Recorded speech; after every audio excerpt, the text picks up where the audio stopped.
I wanted to start by asking you a little bit about this particular most recent research. You could tell me a little bit about the hypotheses that you and your colleagues had. What were you looking to find out? We were really interested. We had been working with a group of children, all recruited from low-income homes since the beginning of preschool, and we were really interested in what was going to be predicting how well these children would be doing in mathematics in middle school.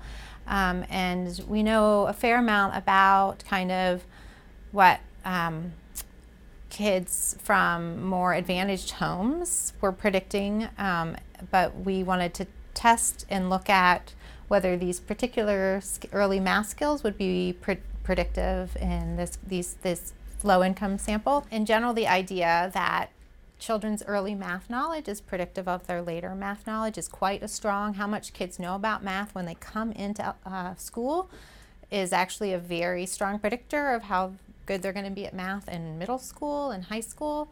We wanted to start to get a handle on what particular aspects of mathematics knowledge were important over a long span of time, and also were also true for children from low-income homes. And our hypotheses were that this set of 3 early skills would be, when kids were coming into preschool at age 4, would be predictive of their later math knowledge. And one of those was counting, which is quite well established. But 2 others that we also predicted were knowledge about quantities that doesn't have to do with symbols, doesn't have to do with the word 1 or the written number 5, but just if you have 3 objects and 6 objects, which one's more? So this kind of knowledge of quantities. And then the third thing that we predicted would be important was children's patterning knowledge, especially their knowledge of repeating patterns. So like yellow, yellow, blue, yellow, yellow, blue, predicting what's going to come next, continuing that pattern. So those were the 3 early math skills we thought by the time kids were 4 was going to predict how well they would do in mathematics many years later. What did you find? We actually found exactly that, which actually usually doesn't happen for me. But anyway, we found that indeed all 3 of these early math skills were important predictors of children's math achievement in 5th, 6th, and 7th grade. And we found that a big part of that was because of how those early math skills and when they were 4 predicted some math skills when they were in 1st grade, and then those 1st grade math skills kind of predicting how kids were going to do later. So you can see this kind of building of skills over time. What does that suggest to you and your colleagues if you already have these basic math skills at age 4? Yeah. What does that say, first of all, to parents? I think a lot of people underestimate how much math there is in the world and how much kids already know about math and are actually, like young children, love math. Math is super interesting. It's before we've beaten out of them the interest and love of math that we do to some children. But also that there's this big variability in what knowledge young children are picking up from around them, and that we should be doing more to be promoting kids' math skills so that we don't see such big variability in early math knowledge. When you're talking about patterning and quantities, what are some of the ways that kids are learning this before they even get to preschool? I think with patterning, there's lots of things that repeat over and over again. So if you think about the days of the week, we go through our days of the week and then they start over again. And when it's Monday, I can predict that tomorrow's going to be Tuesday. And the same thing with when we're building and when we're setting up beads and making jewelry and noticing how things are organized. Most artwork, actually, lots of art has some inherent patterning and repetition in it. And so all those patterns, it helps us start to be paying attention to the rules and regularity, and being able to predict what's going to come next, which actually is fundamental to what math is. Some mathematicians say that's all of what math is at its core. And so that's really important. We also know that understanding of number is important. And before we can figure out that what the number 5 means, or the written number 5. We need to just understand 5-ness and 3-ness, and like 5 objects and 3 objects, even if they're totally different objects, and that 5 is more than 3 objects. So this isn't a language heavy thing. That's the really nice thing about this. This is actually something we can get before we have language skills. And so those seem to be pretty important. And then I will say the last thing about counting is that by counting, we don't just need being able to say the number words out loud. That's what some people kind of misunderstand, that's the core of counting, but actually it's the ability to count objects and figure out how many there are. We think we know what counting is, but there's more to it? Being able to count, say the words 1, 2, 3, 4, 5, 6, I mean, that's important, but there's a lot more to it, actually being able to count objects, and that I only count, if I'm counting how many there are of something, I only point to each object one time. But the biggest insight is actually when I get to the end and I say how many, I say 3, well, that means there's 3 objects, which actually kids don't know at first. And so they know when you say how many, they've learned like that means I recite the count words 1, 2, 3. They actually don't know that last word they just said 3 means there are 3 things. And so just counting objects and helping kids understand that those count words are telling us how many is an important thing that young children have to figure out too. You followed these subjects for how long, and when did you measure, and tell me how you measured? We actually started working with children in the fall of their the year before kindergarten. So sometimes people call it pre-K or pre-kindergarten. So the kids are on average 4 years old.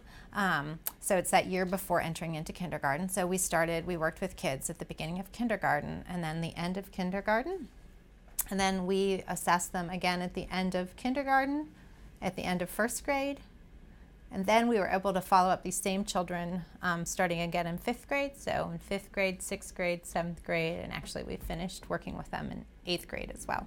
What did you find? What we found is that indeed these early math skills that children had in preschool were in particular early math skills. So patterning knowledge, counting knowledge, and quantity knowledge were each important predictors of how well these kids were doing in mathematics starting in 5th grade.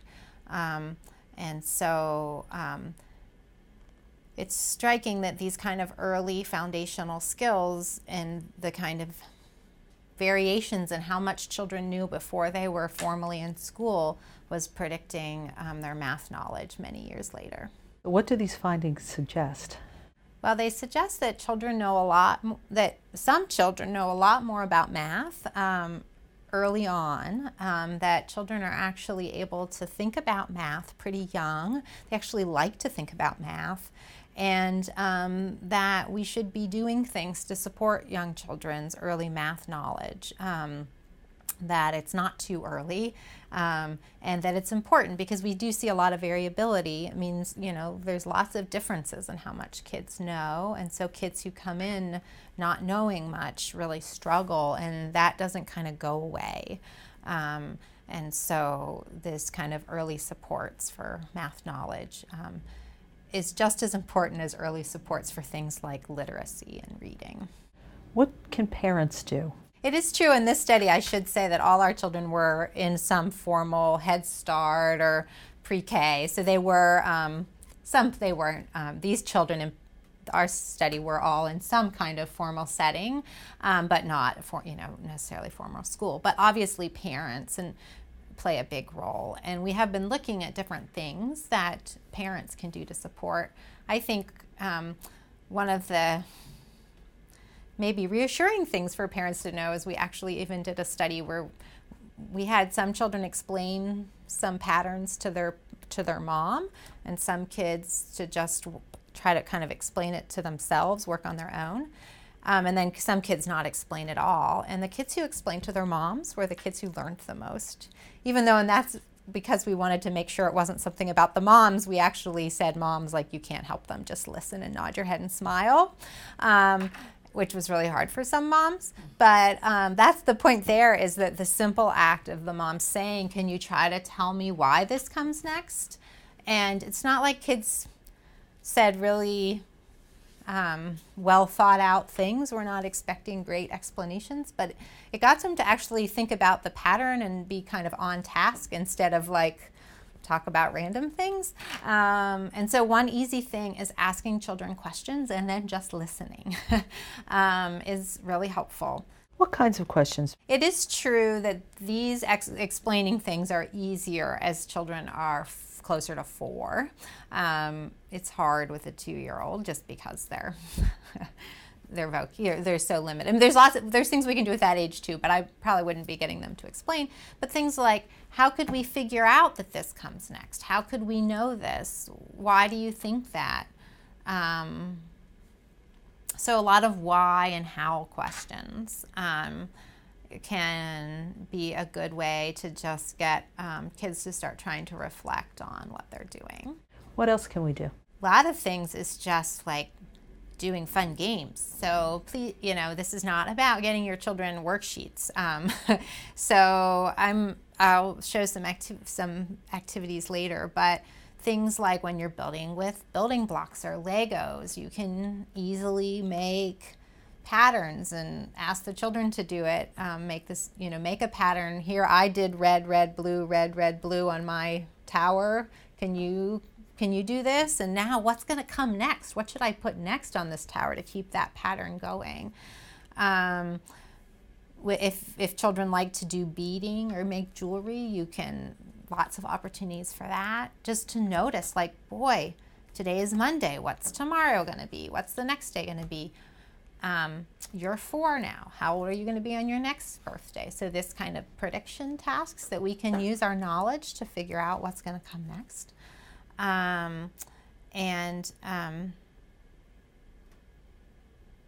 We can also think about how we talk about patterns. So one thing we've actually found is if we, instead of saying, I've just been telling you, it's very natural to name the color.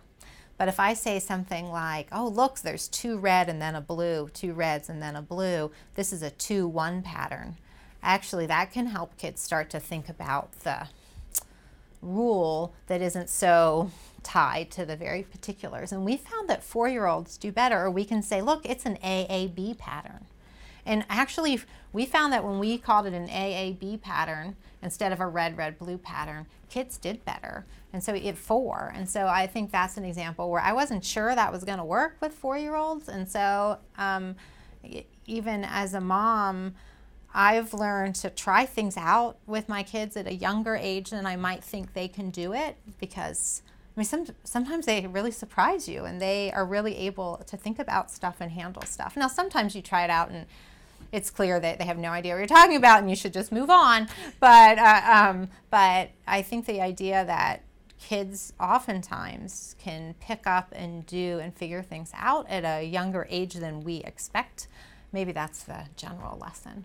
Math as a subject, sometimes there is a fear or a confusion, or I don't like math. How do we turn it around so that math isn't so frightening and confusing for kids? One thing I have to say is that the joy of 4-year-olds is that I've never had a 4-year-old tell me they don't like math or they can't do math. I have had 2nd graders say that to me. And that's kind of, and the research shows this, that kids don't start off having negative views of math. And one thing that some of my colleagues are finding is, unfortunately, that parents who are math anxious and teachers who are math anxious can pass that down, especially to their girls, unfortunately. It seems like girls are more likely than boys to be influenced by math anxiety of parents and teachers. But then they've also shown that by getting parents to do this kind of fun math stuff like I've been talking about with their children, or there's this really cool website which they made into an app called Bedtime Math, where it's just like a math story problem that you're supposed to do at bedtime, just like you read stories. And just getting parents to do that with their kids if they were math anxious, Then the kids don't seem to be getting those negative effects of the anxiety. The guess is that parents and kids are, math is this fun, comfortable thing we're doing together, not this off scary kind of thing. And we have found that parents' math anxiety or feelings about math don't really seem to be, at least in this one study we did, impacting what they're doing with their 4-year-old kids. So another nice thing is when they're, these studies I was talking about with other people were like first graders. So at least when kids are really little, I mean, I might not love math as a parent, but I probably feel like I can handle doing patterns and counting and thinking about which one's more, right? Those things I can feel super confident about. And so that's also a nice thing is at this young age. Kids don't have negative views, and parents' negative views, if they have them of themselves, seem to be less of an impact in preschool. Although, boy, the fact that we see it in first grade already, when I think actually there's not really, these parents can totally handle first grade math, is telling. How you measured the students? We used standardized measures where we pulled kids out and did one-on-one assessments throughout the whole range, so even when they were in middle school. And then the one thing that I did was I took this kind of general math measure and I broke it down into these different early skills. So it measured a bunch of things, and so then I was able to kind of break it apart into these particular skills to try to get a better handle on which of those early skills when they were developing. But it is a one-on-one standardized measure. Now, I didn't mention, but we do have these children's state test scores in middle school. And we are seeing similar patterns. These early skills also are predicting kids' state test scores in math as well. What are the next steps for this research? Well, what I've gotten really interested in is why is patterning helping kids' math knowledge, and how can we promote kids' patterning knowledge better? So on one side, that's where I'm focusing, and we're looking at different ways we can teach kids about patterning, and maybe we can link pattern and number skills together.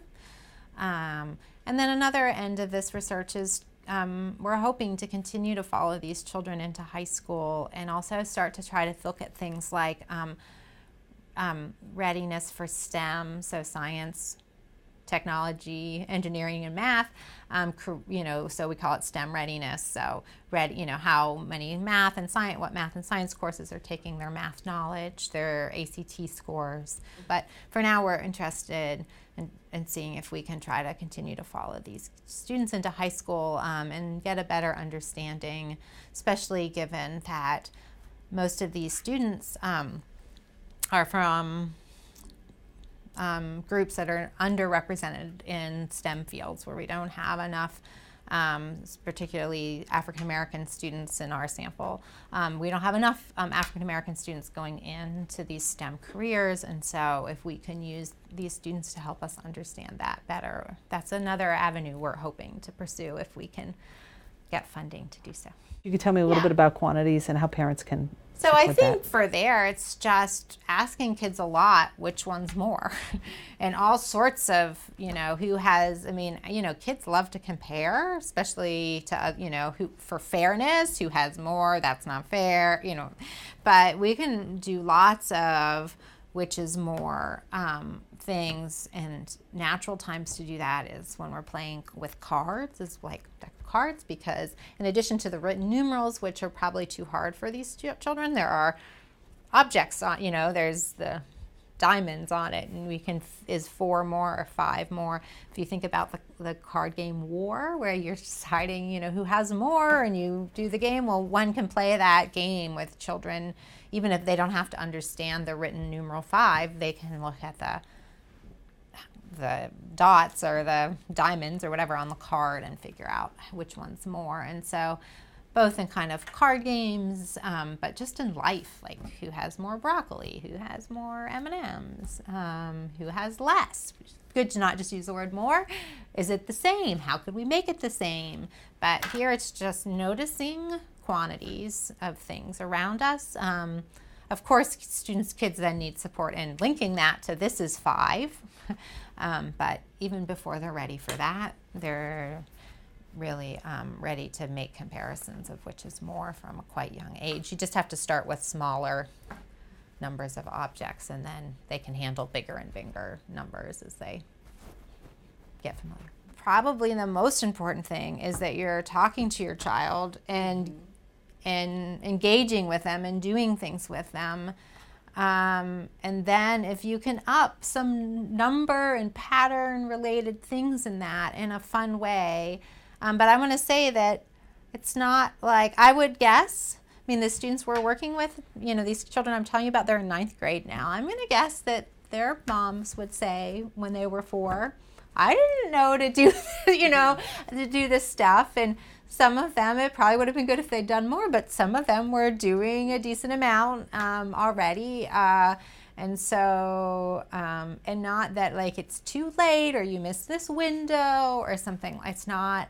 So I worry sometimes because I know this, like, oh my gosh, am I doing enough as a parent feeling? And anxiety is probably your worst enemy. And so even if it's not math anxiety, but just anxiety. So it's probably best to say, I'm going to enjoy this time with my child and talk with them. And it's true, my children, we talked a lot about number and math related things because I think it's super interesting, and my children will tell stories about things that I did. But and my oldest daughter wants to be a mathematician.